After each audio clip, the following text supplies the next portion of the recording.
In 1994, the Oscar award-winning film Forrest Gump was released into theaters. The movie follows many different characters that come from many walks of life. Forrest Gump's mother had a way with words, but maybe her most powerful quote was when Forrest had his brace caught in a drainage ditch. Don't ever let anybody tell you they're better than you, Forrest. If God intended everybody to be the same, He'd given us all braces on our legs. And that is exactly what this movie did. It tried to show the world that it is okay to be different. We are not all supposed to be the same, and just because we have problems does not mean we cannot overcome them. In fact, Ball State University has many students that have impairments, but don't let them slow them down. Meet Preston Radke. The vision condition that I have, it's called cone rod dystrophy. What it is, I actually have some vision, but it's only on the sides of my eyes. And I can actually make out some light as long as it has a good silhouette. Think like white on black or blue on yellow. About 7 years ago, Preston discovered goalball. The sport was created in 1946 to rehabilitate visually impaired World War II veterans. Today, it's a worldwide game played by thousands. Dennis Warnma is one of Preston's coaches. It's a 3-pound ball.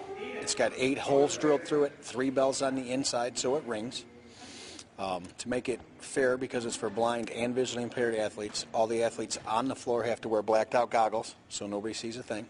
Players on offense toss the ball at high speeds. On defense, they lay flat, defending their goal, putting every body part in harm's way to keep the other team from scoring. At just 16, Preston is one of the sport's up-and-coming stars. His coaches rank him among the top upcoming goalballers across the country.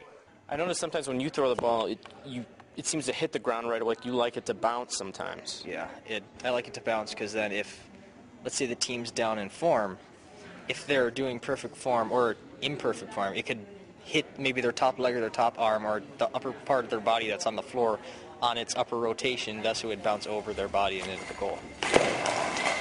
I love his throw. He works on that throw.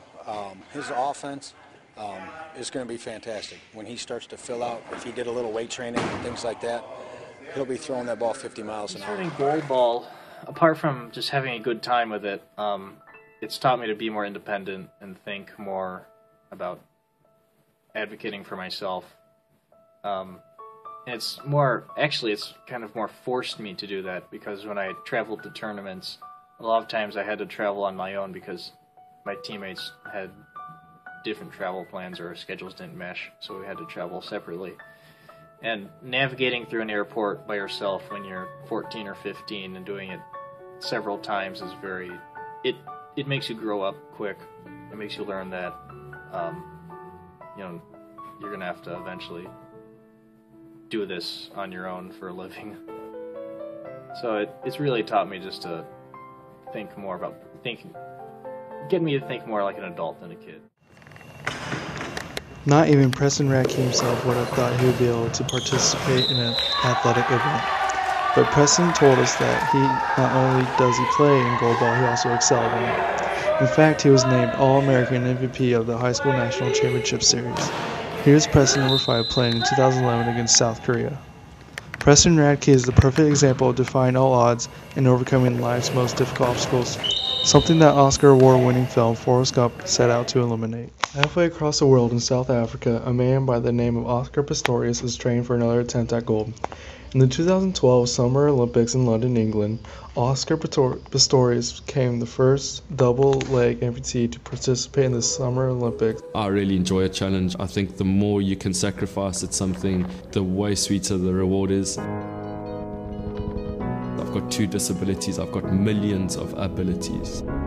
I choose to focus on those abilities. It's a talent that I believe I've been given. I want to know that every year, every season that I look back at, that I trained as hard as I could, that I sacrificed as hard as I could. Training is the one aspect that I love. Nobody else trains on Christmas Day. It's kind of a comforting fact that you can go to bed knowing that you've trained harder than 95% of your competitors. I've nearly thrown up over a kid that asked for an autograph after a race. That's only happened once. You get to the end of a training session and you're absolutely spent. I've been asked a couple of times if I could have my legs back. I'd want them back. If you give me a Ferrari 999 GTO, I'd rather take that than my legs. He used his disability as motivation for others around the world. As one of the most iconic quotes of all time goes, "Life is like a box of chocolates. You never know what you're going to get." But not too many people know what that next line of that quote is. You have to do the best with what God has given you, something both Oscar and Preston know all too well.